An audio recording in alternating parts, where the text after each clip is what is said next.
Bonjour. Encore deux petits signes concernant les liens karmiques. Un lien d'âme. Une âme que vous avez déjà connue dans une vie antérieure et que votre âme reconnaît. Quand vous la rencontrez, cette personne, c'est quelque chose de particulier, c'est évident, c'est fluide, c'est connecté, c'est là. Ça fait du bien. On s'attache à cette personne parce qu'elle nous fait du bien. On l'aime profondément. Ça peut être une âme sœur, une âme jumelle, une flamme jumelle. Ça peut être plusieurs personnes que l'on rencontre dans sa vie. Et cette personne nous fait du bien, mais nous fait travailler aussi sur nos blessures. Donc on peut avoir des moments un peu plus complexes. Quel signe? Allez, celui-là. On y va pour les poissons. Bonjour les poissons, j'espère que vous allez bien. Qu'est-ce qu'on peut me dire par rapport à votre lien karmique? Peut-être que vous en avez un ou plusieurs. On va voir, ça va trancher dès les premières cartes. Prenez ce qui vous parle. Si vous avez une hésitation, revenez sur cette guidance plus tard ou alors allez voir un autre signe. Voilà. Les poissons, vous avez eu cette particularité, ce lien particulier, indescriptible, indestructible. Qu'est-ce qu'on me dit sur ce lien? Vous, les poissons. On parle de changement, quelque chose qui est venu bouleverser votre vie, hein, votre quotidien. Rien d'étonnant jusque-là. Qui est venu bouleverser peut-être quelque chose de l'ordre de l'expression de soi aussi. Reprendre un petit peu sa place, retrouver qui l'on est et avoir envie de se montrer tel que l'on est, se révéler. Qu'est-ce qu'on peut me dire sur ce lien? Pour les poissons qui me regardent.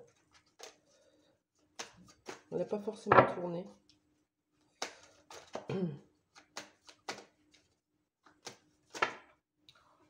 Allez, une seule carte. J'avais bouclier. Oh! Je vais presque les mettre en accordéon pour en avoir qu'une. S'il vous plaît, les guides, donnez-moi une carte. Qu'est-ce qu'on peut me dire sur ce lien pour les poissons? Merci.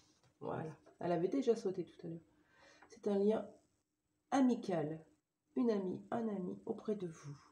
Une âme sœur, une âme jumelle ou une flamme jumelle. En tout cas, un lien qui vous oblige à sortir de votre zone de confort. Acter un changement. Ça peut être dans n'importe quel domaine ou dans tous les domaines. Hein. Ok. Quel changement ça a provoqué chez vous? Tiens. Je sais pas, je prends l'oracle bleu. De quel changement on parle? Donc il y a de l'amitié, il y a de la complicité, peut-être de l'intimité. En tout cas, il y a quelque chose de l'ordre de la fidélité. On est fidèle à l'autre. On le soutient, on l'aide, on est là pour l'autre. L'autre est là pour nous. C'est beau. De quoi parle cette carte du changement pour vous, les poissons?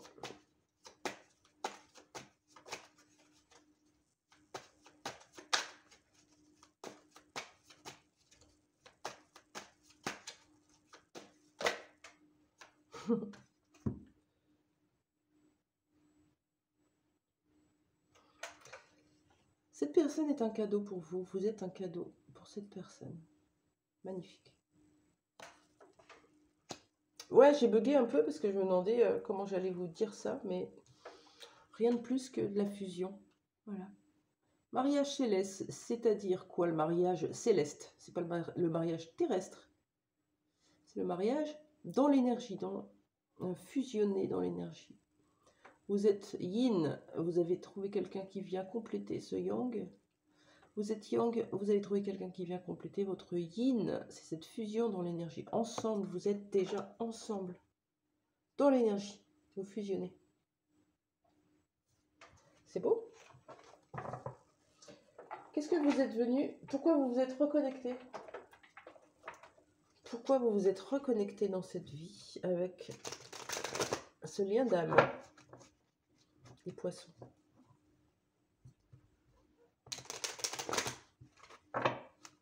Quelqu'un qui vous a fait changer d'énergie, hein, si on reprend le fil. Pourquoi vous êtes-vous reconnecté avec cette personne, les poissons?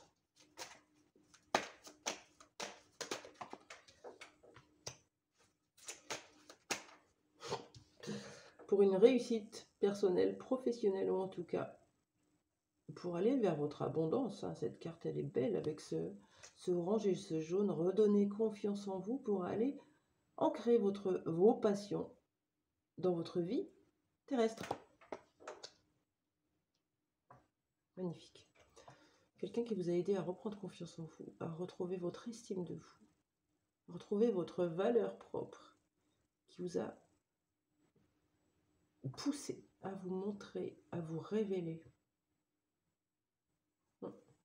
C'est très beau. Pourquoi vous êtes-vous reconnecté? Vous avez fait pareil pour l'autre, hein? Un pardon que vous deviez vous accorder, certainement dû à une autre vie que vous avez passée ensemble. On ira la voir après, celle-là. Qu'est-ce qu'on a d'autre? Des angoisses, des peurs que vous avez, que l'autre a, et que vous allez vous envoyer un miroir. Le comportement de l'un éveille les peurs de l'autre.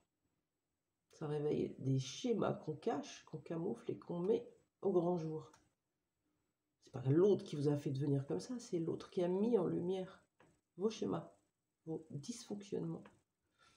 Et vous, par votre comportement, vous allez réveiller les siens. En fait, c'est simple, c'est rigolo. Hein.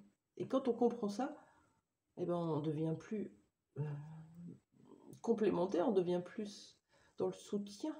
On soutient l'autre dans sa difficulté plutôt que l'écraser ou le pointer du doigt.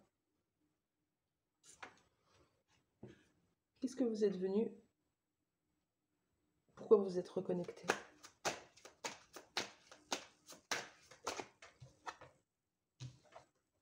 Pour travailler sur le mauvais œil ou la jalousie.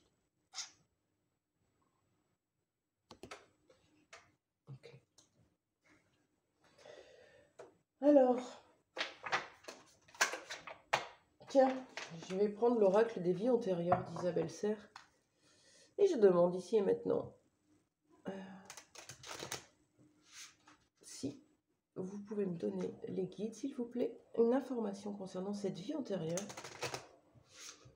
que ces deux âmes sont venues pardonner ici et maintenant en se reconnectant. Ça rappelle cette carte du pardon de tout à l'heure. Hein. Okay. Quelle vie antérieure? On peut me donner quelques idées, quelques indices concernant ce qu'il y a à pardonner. On pardonne un abandon familial. Ça veut dire que cette âme sœur, cette âme jumelle ou cette flamme jumelle dans une autre vie a pu être quelqu'un de votre famille que vous avez abandonné ou qui vous a abandonné et vous êtes en train de régler ça. Donc, la blessure d'abandon est ravivée dans cette vie avec quelqu'un qui retrouve un petit peu de l'attachement, de la dépendance affective peut-être, et puis un autre qui fuit, qui rejette, qui s'en va, qui abandonne.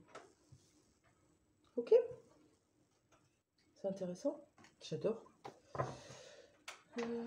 On a cette blessure d'abandon. Est-ce qu'on a autre chose avec l'oracle d'Akasha? Qu'est-ce que vous êtes venu transmuter dans cette vie? Ensemble.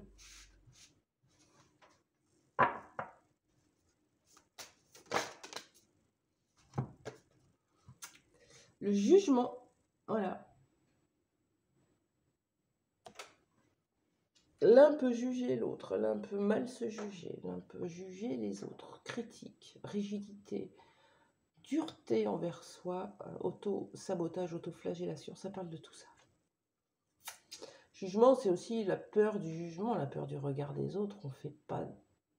Des fois, on fait des choses qui ne nous correspondent pas parce qu'on a peur d'être pointé. Donc du coup, Tout ça, vous le travaillez ensemble. On avait, je vous rappelle, avec la carte du changement, avec ce 12 qui parle de 3, exprimer qui l'on est, à travers une amitié, une complicité, qui est un cadeau, dans l'énergie, on fusionne pour aller chacun vers sa réussite, traverser ses peurs, traverser de la jalousie, traverser la blessure d'abandon et d'injustice aussi. C'est beau, hein?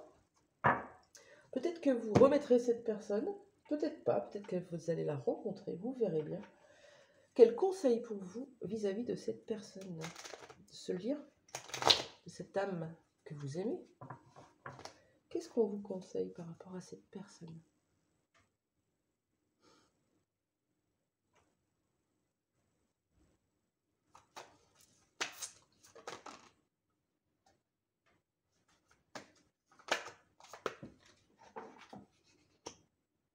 C'est magnifique.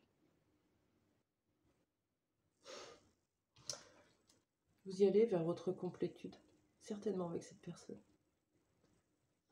On parle de cycle qui s'achève, de changement, de transformation avec ce papillon bleu. On parle surtout de yin et de yang et de troisième énergie, là, la rouge. Vous voyez? Complétude. Je vous le souhaite. Je souhaite vraiment que ces angoisses, ces peurs, ces jalousies, ce jugement, cette sensation d'être abandonné parfois peuvent disparaître et que vous restiez bien liés, soudés. Je vous le souhaite de tout mon cœur. Je vous embrasse les poissons et je vous dis à très vite. Au revoir.